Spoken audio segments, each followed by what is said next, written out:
Hello friends, this is A K. Welcome to ए के learning world.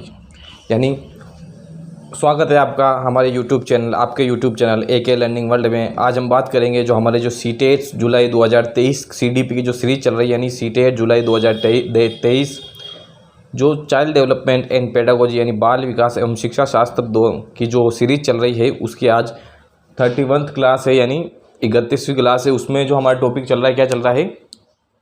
Learning यानी अधिगम, learning यानी अधिगम यानी सीखना जो टॉपिक चल रहा है, उसके आज उसमें कौन सा सिद्धांत है? आज सिद्धांत है 9th सिद्धांत है। कौन सा 9वां सिद्धांत है? कौन सा? टोलमैन का सिद्धांत। किसने? टोलमैन का सिद्धांत है। तो टोलमैन का सिद्धांत को हम अच्छे तरह से पढ़ेंगे। इससे पहले हमने बाल विकास का पूरा जो टॉपिक हमने पूरा कंप्लीट कर लिया है। ये भी 2-3 दिन में ये भी टॉपिक कंप्लीट हो जाएगा। तो शुरुआत करते हैं। इन्होंने क्या कहा? बिना वक्त गवाए। तो शुरुआत करते हैं। पहला, ये कौन सा सिद्धांत है? टोलमैन का सिद्धांत। कौन सा? टोलमैन का सिद्धांत है। कौन से सिद्धांत चल रही है? अधिगम के सिद्धांत चल रहे हैं, यानी सीखने के सिद्धांत चल रहे हैं।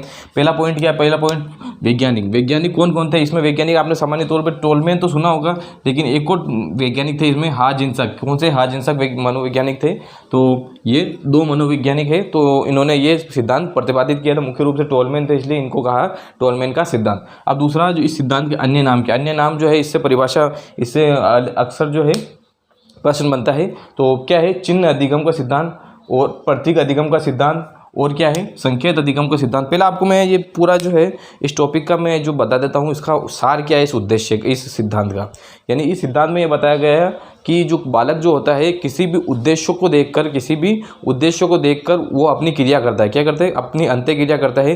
यानी जो किसी भी उद्देश्य को देखकर वो अपनी अंत्य क्रिया करके जो है उस उद्देश्य को प्राप्त करता है। उसमें पुनर्बलन, उसमें कोई सहयोगी नहीं होता है। कहने का मतलब इन्होंने पुनर्बलन पर जोर नहीं दिया। और इन्होंने क्या बताया कि क्या है कि इसमें क्या पुनर्बलन की अनुपस्थिति होती है। मैंने ये भी यहाँ लिखा है, मैं आपको बता दूंगा। पुनर्बलन की अनुपस्थिति होती है। और इसमें क्या है? टोलमैन ने बताया कि बालक जो है वातावरण क्या है? वातावरण से सीखता है। वातावरण, ये जो इन्होंने बताया टोलमैन ने, कि जो वातावरणीय उद्दीपक जो है, उद्दीपक यानी जो हमारा लक्ष्य है, जो हमारा जो उद्देश्य है, उसको प्राप्त करने के लिए जो बालक है अंत्य क्रिया करता है, या उस उद्देश्य को क्या कहते हैं? उस उद्देश्य को, यानी कहने का मतलब जो है, इसी सिद्धांत को उद्देश्यवाद का सिद्धांत भी कहते हैं, या प्रयोजनवाद का सिद्धांत भी कहते हैं। कहने का मतलब बालक किस प्रयोजन से कार्य, प्रयोजन यानी वो किस उद्देश्य से कार्य करता है। तो बालक जिस उद्देश्य या प्रयोजन से कार्य करता है, उसे प्राप्त करके वो कार्य करना सीख जाता है, यानी लर्निंग कर लेता है, यानी अधिगम सीख जाता है। कहने का मतलब ये है कि इन्होंने ये बताया कि बालक जो है एक निश्चित उद्देश्य प्रयोजन के लिए वह कार्य करता है, वह अधिगम करता है, वह सीखता है, वह अनुक्रिया करता है और सीख जाता है। कहने का मतलब इन्होंने ये बताया कि जो बालक जो है एक निश्चित उद्देश्य, एक निश्चित प्रयोजन, उद्देश्य यानी क्या होता है? प्रयोजन यानी क्या होता है? उद्देश्य। इन्होंने बताया कि बालक जो है एक निश्चित प्रयोजन या उद्देश्य को देखकर, उद्देश्य को अपने लक्ष्य मानकर वो है अंत्य क्रिया करता है, या अनुक्रिया करता है, और वह फिर बाद में वो सीख जाता है या अधिगम प्राप्त कर लेता है, या लर्निंग हो जाती है, यानी वह उस अधिगम को वह अधिगम प्राप्त कर लेता है, यानी वह सीख जाता है। तो उन्होंने ये मुख्य रूप से ये बताया।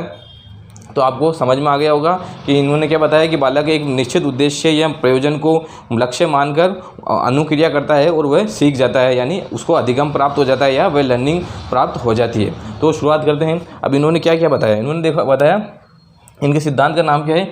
चिन्ह अधिगम का सिद्धांत। कौन सा? चिन्ह अधिगम का सिद्धांत, प्रतीक अधिगम का सिद्धांत, संकेत अधिगम का सिद्धांत। कौन सा? संकेत अधिगम का सिद्धांत। इन्होंने बताया, जो इन्होंने अब ये चिन्ह प्रतीक संकेत किससे माना? इन्होंने बताया कि चिन्ह प्रतीक संकेत के रूप में जो उद्दीपक होता है, उसको इन्होंने क्या, वातावरणीय जो उद्दीपक होता है, वातावरण में उपस्थित जो उद्दीपक यानी स्टिमुलस जो होता है, उसको इन्होंने क्या माना? चिन्ह माना, प्रतीक या संकेत माना। इसलिए इस सिद्धांत को चिन्ह अधिगम का सिद्धांत, प्रतीक अधिगम का सिद्धांत, संकेत अधिगम का सिद्धांत कहते हैं। अब क्या है? पद चिन्ह का सिद्धांत, यानी उस वातावरणीय उद्दीपक को प्राप्त करने के लिए, जिस चिन्ह को प्राप्त करने के लिए सिद्धांत है, वो क्या कहलाता है? पद चिन्ह का सिद्धांत। प्रयोजनवादी सिद्धांत, यानी जिस उद्देश्य को प्राप्त करने, यानी जिस प्रयोजन से वो कार्य करता है, तो इसलिए प्रयोजनवादी सिद्धांत। अव्यक्त सिद्धांत। अब अव्यक्त सिद्धांत क्यों कहा? अव्यक्त सिद्धांत इन्होंने इसलिए कहा क्योंकि इसमें जो है पुनर्बलन पर जोर नहीं दिया गया। इन्होंने बताया कि बिना पुनर्बलन के भी बालक सीख सकता है, इसलिए इन्होंने बताया कि बिना पुनर्बलन के बालक सीख सकता है। इसलिए यानी उसका अव्यक्त, यानी वो बिना व्यक्त किए, यानी पुनर्बलन को बिना बताए भी आप जो है अधिगम प्राप्त कर सकते हैं। इसलिए इसे क्या कहा गया? अव्यक्त सिद्धांत। और क्या है? गुप्त सिद्धांत। अव्यक्त कोई गुप्त, यानी बिना पुनर्बलन के जो सिद्धांत जो बालक सीखता है, जो अधिगम करता है, उसको क्या कहते हैं? गुप्त अधिगम भी कहते हैं। उद्देश्यपूर्ण, मैंने आपको बताया उद्देश्यों को प्राप्त करने के लिए कार्य करता है, तो उद्देश्यपूर्ण सिद्धांत। उद्देश्यपूर्ण अधिगम का सिद्धांत या उद्देश्यवाद अधिगम का सिद्धांत। और क्या, संज्ञानात्मक मानचित्र सिद्धांत। इसमें क्या होता है, बालक जो है किसी भी कार्य को सीखने के लिए, उस कार्य को सीखने के लिए पहले उसके वो जो कार्य कैसे होता है, तो उस कार्य का जो मानचित्रण है वो अपने दिल दिमाग में जो है बिठा देता है। कहने का मतलब संज्ञानात्मक या संज्ञानात्मक का मतलब ये है संज्ञान का मतलब होता है मानसिक क्रिया, सोचना समझना जानना, ये सभी क्या है, मानसिक क्रिया है। तो संज्ञानात्मक यानी जो मानसिक हमारे जो दिमाग में, दिल दिमाग में जो हमने जो संज्ञानात्मक मानचित्र सिद्धांत, यानी इन्होंने बताया जो हम जो कार्य करते हैं, जो अधिगम प्राप्त करते हैं, उनका जो है उस कार्य का जो मानचित्रण वो हमारे दिमाग में हम बना लेते हैं, उसके अनुसार हम कार्य करते हैं। तो इसलिए इससे क्या कहा, संज्ञानात्मक मानचित्र का सिद्धांत, कॉग्निटिव मैपिंग थ्योरी इसमें इसका इंग्लिश वाला नाम है। अब ये बता दिया आपको। अब तीसरा क्या है, पुस्तक। इनकी पुस्तक कौन सी है, पुस्तक कौन सी इनकी, इंटेलिजेंस ऑफ बिहेवियर। पुस्तक का क्या नाम है, इंटेलिजेंस ऑफ बिहेवियर। तो ये क्वेश्चन भी आ सकता है। अब क्या है, मुख्य बातें। अब मुख्य बातें क्या है इन्होंने बताई, ये बता देते हैं। पहला पॉइंट क्या, पुनर्बलन की अनुपस्थिति में होने वाले अधिगम को अव्यक्त अधिगम कहते हैं। मैंने आपको कहा कि पुनर्बलन अव्यक्त अधिगम, यानी पुनर्बलन तो हम बताएंगे, पुनर्बलन कोई देगा पुनर्बलन, तो क्या वो तो व्यक्त होगा, व्यक्त यानी वो तो सामने दिखेगा, वो प्रदर्शित होगा, तो उसको तो व्यक्त अधिगम कहेंगे। जहाँ पे पुनर्बलन न दिया जाए, यानी जहाँ पे पुनर्बलन को व्यक्त नहीं किया जाए, तो उसको क्या कहेंगे, अव्यक्त अधिगम कहेंगे। यानी उसका अधिगम जो है वो व्यक्त नहीं करता अधिगम को, वो सीख जाता है, वो बताता, व्यक्त नहीं करता है। तो इसमें क्या है, पुनर्बलन की अनुपस्थिति में होने वाले अधिगम को क्या कहते हैं, अव्यक्त अधिगम कहते हैं। दूसरा क्या है, पहला पॉइंट हो गया। दूसरा पॉइंट, टोलमैन के अनुसार बालक वातावरणीय उद्दीपक से सीखता है जिन्हें चिन्ह संकेत कहा। मैंने आपको बता दिया कि जो बालक जो है, जो एक निश्चित उद्दीपक को, जो वातावरणीय उद्दीपक को उसको लक्ष्य मानकर उसको प्राप्त करने के लिए जो अनुक्रिया करता है और वो उस उद्देश्य को प्राप्त कर लेता है, तो उस वातावरणीय उद्दीपक को इन्होंने क्या कहा, चिन्ह या संकेत का। क्या, चिन्ह या संकेत का। और क्या, प्रतीक भी कहा। प्रतीक, ये देखो प्रतीक लिखा मैंने, प्रतीक भी कहा, प्रतीक भी इसे ही कहा। अब तीसरा पॉइंट क्या है, टोलमैन के अनुसार प्राणी की सभी क्रियाएं उद्देश्यपूर्ण प्रयोजनवादी होती। मैंने आपको पहले बता दिया, तो जो सार था उसमें कि जो इन्होंने बताया कि जो टोलमैन ने बताया कि जो अधिगम में जो होता है, जो प्राणी की जो जितनी भी क्रिया होती है उद्देश्यपूर्ण होती है। उन्होंने बताया कि कोई समस्या होती है या कोई उद्देश्य होता है, उस उद्देश्य को लक्ष्य मानकर बालक कार्य करता है, तो इसलिए इसे क्या कहा, उद्देश्यपूर्ण कार्य या प्रयोजनवादी कार्य या प्रयोजनपूर्ण कार्य भी इसे, प्रयोजनपूर्ण अधिगम भी इसे कहा गया। तो ये मुख्य रूप से इन्होंने ये बातें बताई। अब क्या इन्होंने प्रयोग किस पर किया, इन्होंने प्रयोग किया चूहों पर। किस पर, भूखे चूहों पर। किसमें, भूखे, यानी जिन्हें भूख लग रही थी उन चूहों पर प्रयोग किया। कब किया, तो कोई डेट बांधती 1930 और कोई 1932 मानती, तो वैसे डेट इतनी आती नहीं है, पर फिर भी बता देता हूँ, 1930 व 1932 दो अलग अलग है। इन्होंने कितने दिन तक किया, 17 दिन तक किया। कितने दिन तक, 17 दिन तक इन्होंने प्रयोग किया। इन्होंने तीन तरह के इन्होंने क्या, भूल भुलैया ली। मतलब भूल भुलैया जिसमें क्या है कि आपने देखा होगा, भूल भुलैया आपने टीवी में भी देखा होगा या अखबार में आती थी, भूल भुलैया को आप जो सॉल्व करो या उसको हल करो, तो ये भूल भुलैया ली। इधर से इन्होंने बताया कि ये 3 भूल भुलैया है, इनमें तीनों तरफ चूहों को छोड़ा गया। अब क्या, ये भूल भुलैया के माध्यम से यहाँ जो है, यहाँ खाना रखा गया। क्या, यहाँ पे खाना रखा, उस उद्दीपक इनको भेजा गया, तो ये धीरे धीरे ये जाके यहाँ पर खाने को प्राप्त करते हैं, तो इन्होंने देखा कि जो ए वाला जो है, यानी ए वाला जो है वो बी की अपेक्षा पहले क्या हुआ कि इनको, इस वाले को 17 दिन खाना दिया गया। क्या दिया गया, पहले वाले चूहे को 17 दिन खाना दिया गया, दूसरे वाले चूहे को बिल्कुल खाना नहीं दिया गया, मतलब इनको खाना यानी उसको भोजन नहीं दिया गया बी वाले चूहे को। अब सी वाले चूहे को 10 दिन तक तो भोजन दिया गया, वो 10 दिन तो भोजन नहीं दिया गया और 11वें दिन से इसे भोजन दिया। तो इसमें क्या क्या फ़र्क आया, इसमें आपको बता देता हूँ। अब जब इस वाले को, ए वाले चूहे को भोजन दिया गया, तो मतलब इनको यहाँ भोजन रखा गया, तो इस भोजन की जो भोजन यानी उद्दीपक की खुशबू से, उद्दीपक की वजह से ये जो चूहा है जल्दी से जाके उद्दीपक को प्राप्त कर लेते हैं, यानी जल्दी इस भूल भुलैया को हल कर देता है। दूसरा जो बी वाला है, वो इसको मालूम है कि इसको कोई पुनर्बलन नहीं दिया गया, इसको कुछ भी नहीं दिया गया, तो ये धीरे धीरे आराम से जल्दी लेट पहुंचता है, लेकिन ये इस जो पजल को सोल्व कर देता है, यानी इस भूल भुलैया को वो पार कर देता है।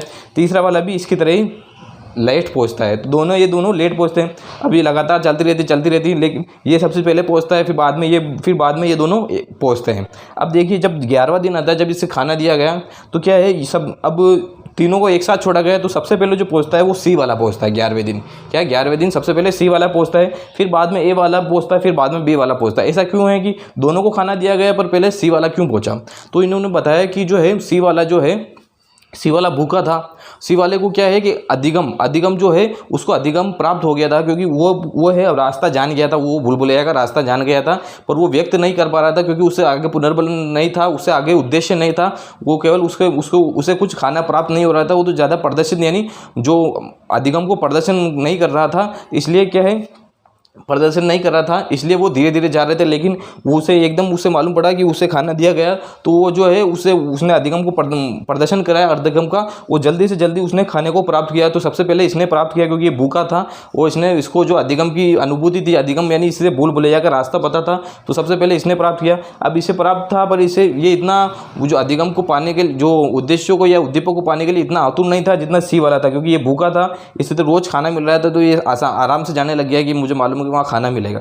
अब इसे तो बिल्कुल कुछ नहीं मिल रहा था, ये तो आराम से जाता था, आराम से जाता तो जाता, बीच में रुक जाता, फिर कभी थोड़ा टाइम बाद जाता, मतलब ये आराम से जाता था। इसको उद्दीपक की वजह से ये यहाँ पर कोई उद्दीपक रखा नहीं गया, तो ये क्या कि उसके लिए कोई आकर्षित नहीं होता था, तो आराम से ये जाता था।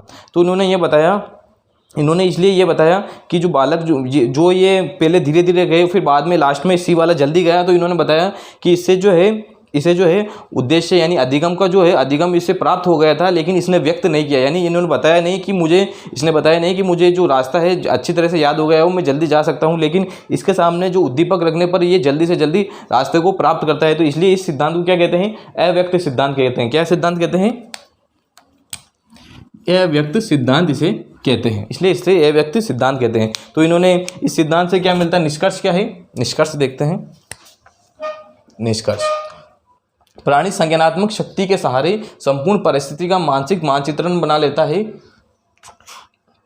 इसलिए इसे संज्ञानात्मक मानचित्र सिद्धांत कहते हैं। क्या कहते हैं? संज्ञानात्मक मानचित्र सिद्धांत कहते हैं। इन्होंने बताया कि इसमें जैसे इस चूहे ने क्या है, इस चूहे ने पहले मानसिक चित्रण यानी भूल भुलैया जो है उसका जो रास्ता है, उससे जो भूल भुलैया है उसका मानसिक चित्रण क्या है अपने दिमाग में बिठा लिया कि किस रास्ते से हमें जाना है। जब हम लक्ष्य को प्राप्त करते हैं, हम जब उद्देश्य को प्राप्त करते हैं या हम उस प्रयोजन को प्राप्त करते हैं, इसलिए इसे वो मालूम पड़ गया, इसलिए इसे क्या कहा जाता है? संज्ञानात्मक मानचित्रण सिद्धांत कहते हैं। यानी उसने मानसिक यानी दिमाग में इसने उस जो पजल है, उस जो भूल भुलैया उसका नक्शा बना लिया और जल्दी से जल्दी इसने उद्देश्यों को प्राप्त किया। इसलिए इन्होंने ये बताया प्राणी संज्ञानात्मक शक्ति के सहारे यानी संज्ञानात्मक यानी जो मानसिक शक्ति है, मानसिक शक्ति के सहारे संपूर्ण परिस्थिति का मानसिक चित्रण यानी उस भूल भुलैया का रास्तों का मानसिक चित्रण यानी दिमाग में चित्रण बना लिया था,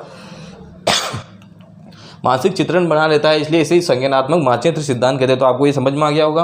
दूसरा, टोलमैन के अनुसार इनाम का प्रयोग उद्देश्य प्राप्ति के लिए ना कि क्रिया प्रारंभ करने के लिए करना चाहिए। इन्होंने बताया कि जो इनाम या कोई भी जो आप पुरस्कार देते हैं जो है उससे उद्देश्य प्राप्ति के लिए उसे क्या है? उद्देश्य प्राप्ति के लिए देना चाहिए, ना कि कार्य प्रारंभ करने के लिए। कहने का मतलब क्या है? जैसे आप छोटा बच्चा है तो अगर उसको स्कूल भेजने के लिए तो उसे क्या करना चाहिए कि अगर तू स्कूल से आ जाएगा तो तुझे चॉकलेट देंगे, और अगर तो ये वाला जो अधिगम होगा उसके माध्यम से क्या करेगा? वो जल्दी स्कूल जाएगा, अच्छे से तरह से पढ़ाई करेगा और फिर बाद में आएगा, वो खुश होकर वो चॉकलेट देंगे तो खुश हो जाएगा। लेकिन आप शुरू में आप केवल स्कूल जाने के लिए तो अगर तेरे को चॉकलेट दूँ तो अगर उसे जब स्कूल जाने के लिए आप चॉकलेट देने लगे तो वो ज़्यादा जिद पकड़ने लग जाएगा, और फिर बाद में बहुत बार कहेगा कि पहले चॉकलेट दो, नहीं तो कभी चॉकलेट नहीं होगी तो पहले कहेगा कि पहले चॉकलेट दो, नहीं तो मैं स्कूल नहीं जाऊँगा, या नहीं वो अधिगम प्राप्त अच्छी तरह से नहीं कर पाएगा। तो इन्होंने ये बताया टोलमैन के अनुसार इनाम का प्रयोग उद्देश्य प्राप्ति के लिए ना कि क्रिया प्रारंभ करने के लिए करना चाहिए। कहने का मतलब ये है कि हम कोई भी पढ़ाई करते हैं तो पहले हमें इनाम नहीं देते, जब उद्देश्य प्राप्त हो जाता है उसके बाद में इनाम देते हैं। क्यों? क्योंकि इससे क्या है कि हमारा मनोबल बढ़ता है और हम उद्देश्य को प्राप्त करने के लिए ज़्यादा हम कोशिश करते हैं, ज़्यादा हम पढ़ने की ज़्यादा अधिगम की कोशिश करते हैं। यदि हमें इनाम पहले दे दिया जाए तो हम उस तरह से कोशिश नहीं करेंगे जैसा हम उद्देश्य प्राप्त होने के बाद इनाम जो देते हैं उसमें जितना कोशिश करते हैं उतनी हम कोशिश नहीं करेंगे अगर हमें पहले ही इनाम दे दिया जाए। तो इन्होंने मुख्य रूप से ये बताया कि जो बालक जो है किसी भी उद्देश्य या प्रयोजन के लिए कार्य अनुक्रिया करता है और उस उद्देश्य को प्राप्त कर लेता है, अधिगम को प्राप्त कर लेता है, यानी सीख जाता है या लर्निंग कर लेता है। यानी उन्होंने बताया कि कोई भी उद्देश्य है उस उद्देश्य को देख के हम अनुक्रिया करते हैं और हम सीख जाते हैं। तो इन्होंने ये बताया कि इनाम का प्रयोग कब करना चाहिए? जब आप जो है इनाम का प्रयोग उद्देश्य प्राप्ति के बाद इनाम का प्रयोग करना चाहिए। अगर उद्देश्य प्राप्ति से पहले आपने इनाम दे दिया तो वो उद्देश्य प्राप्ति के लिए उसकी जो वो जितनी ऊर्जा से वो उद्देश्य प्राप्ति करने के लिए की कोशिश कर रहा था तो उतनी ऊर्जा से वो उद्देश्य प्राप्ति नहीं करेगा। अब मुख्य रूप से ये सिद्धांत ये हो गया। अब दूसरा सिद्धांत क्या है, गुथरी का प्रतिस्थापन सिद्धांत। गुथरी का प्रतिस्थापन सिद्धांत, तो ये सिद्धांत किसने दिया, इनका पूरा नाम क्या है, एडविन आर गुथरी। क्या है, एडविन आर गुथरी। अब क्या अन्य नाम क्या है सिद्धांत के, समीपता का सिद्धांत, निकटता का सिद्धांत, सामीप्य अनुबंधन का सिद्धांत और स्थानापन्न का सिद्धांत। ये मुख्य, ये क्या अब छोटे छोटे सिद्धांत रह गए हैं, कभी कभी इसमें इनमें से क्वेश्चन बन जाता है, तो मैं इसलिए बता रहे हैं। बाकी मुख्य जो बड़े बड़े जो थे सिद्धांत वो हो गए हैं, तो इनसे कभी कभी क्वेश्चन बन जाता है, इसलिए आपको बता रहे हैं कि पूरे आपको बात बताई जाए। अब देखिए पहला पॉइंट हो गया। दूसरा पॉइंट देखिए, गुथरी 3 वर्षीय बालक, इन्होंने क्या है 3 वर्षीय बालक पीटर व खरगोश पर प्रयोग किया। किस पर प्रयोग किया, पीटर व खरगोश पर प्रयोग किया करके ये निष्कर्ष निकाला कि यदि किसी उद्दीपक के प्रति कोई क्रिया एक बार घटित हो जाती है तो वापस वह उद्दीपक प्रकट होने पर अनुक्रिया व उद्दीपक के मध्य समीपता आ जाती है। उन्होंने बताया कि जो हम कोई भी जो बालक है, कोई भी प्राणी है जो किसी उद्दीपक के साथ क्रिया करता है, कहने का मतलब हम किसी भी, जैसे हमने कोई परीक्षा जैसे रीट की या सीटेट की, एक बार हमने उसको परीक्षा सीटेट की परीक्षा पास करने के लिए हमने पढ़ाई शुरू करी तो हम शुरू में पढ़ाई करते हैं, तो फिर सारा सिलेबस हम कोर्स पढ़ते हैं, हम वो पास हो जाते हैं, पास हो गए। अब अगली बार हम जो सीटेट की परीक्षा देंगे तो उसके मध्य जो हुआ हमारा संज्ञानात्मक क्षेत्र हो गया, हमको मालूम पड़ गया कि वो अब कहाँ से कोर्स लेना है, कहाँ से क्या कौन सा पढ़ना है। पहले हमें शुरू में हमें मालूम नहीं था, तो हमने अलग अलग सोर्स से हमने इकट्ठा किया था, लेकिन अब क्या हमें मालूम पड़ गया कि यहाँ से इस सोर्स से हमें ये पढ़ना है, इस बुक से हमें ये पढ़ना है, जिससे हम सीटेट से हमें अच्छे नंबर ला सकते हैं। तो इन्होंने बताया कि एक बार जो है उद्दीपक के साथ कोई घटना घटित हो जाती है तो अगली बार अगर वो उद्दीपक वापस हमने सामने दिखता है तो उसके और हमारे मध्य एक समीपता आ जाती है, एक संबंध आ जाता है, एक अनुबंधन बन जाता है, जिसके माध्यम से वो क्रिया होती है। उस जैसे आपने देखा हो कि एक बार आप किसी कुत्ते को रोटी डाल देते हैं, पहले वो कुत्ता आपको नहीं जानता, आप कुत्ते को नहीं जानता, यानी उसमें आपस में जो संबंध नहीं बना है या अनुबंधन नहीं बना है। लेकिन आप एक बार रोटी डाल देंगे, आप 10 दिन बाद भी आएंगे, कभी आप बाहर खड़े होंगे तो जैसे आप बाहर खड़े होंगे कुत्ता आपके पास आ जाएगा। क्यों? क्योंकि आप में उसमें अनुबंधन बन गया, आप में उस उद्दीपक और उसके उद्दीपक यानी कुत्ते के उद्दीपक यानी उस रोटी में एक क्या है, समीपता आ गई, एक जो है समीपता आ गई, जिसके माध्यम से वह अधिगम जल्दी से जल्दी कर पाता है। तो मुख्य रूप से इन्होंने ये बताया इस सिद्धांत में। अब तीसरा पॉइंट क्या बताया इन्होंने, गुथरी सीखने में पुनर्बलन व प्रयास दोनों को महत्वपूर्ण नहीं मानते। इन्होंने बताया कि सीखना है तो उसमें पुनर्बलन क्या है, आपको पहले पुनर्बलन बता देता हूँ, इधर भी बताया था, वैसे मैंने आपको पहले बता दिया था, वापस बता देता हूँ।